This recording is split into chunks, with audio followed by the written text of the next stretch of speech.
place in every category in the first quarter. That wasn't just about shots by any means. I thought that was one team playing at a very elite level and one team not, to be quite candid. So it's,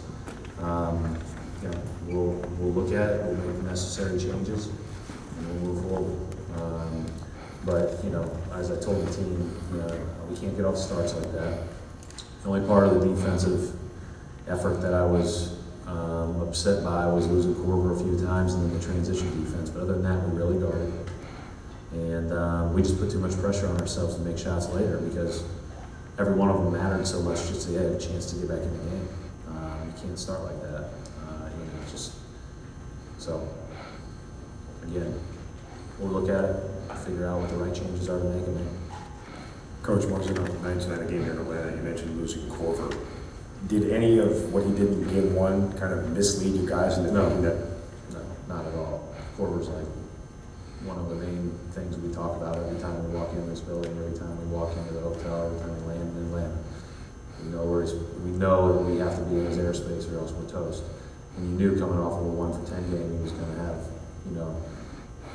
the hunger to make shots and take shots early on. So we talked about that. It was just a matter of we lost him a few times, and then our transition D was bad, especially in that first quarter.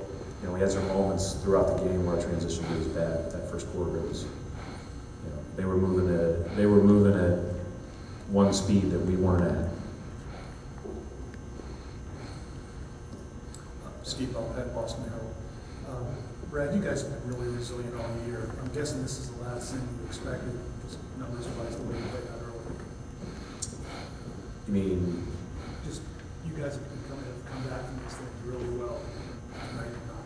Yeah, I think that tonight had a different feel than even the other night.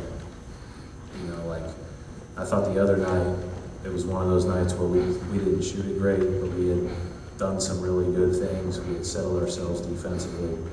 And then, once we started making some shots, we felt pretty good about our chances.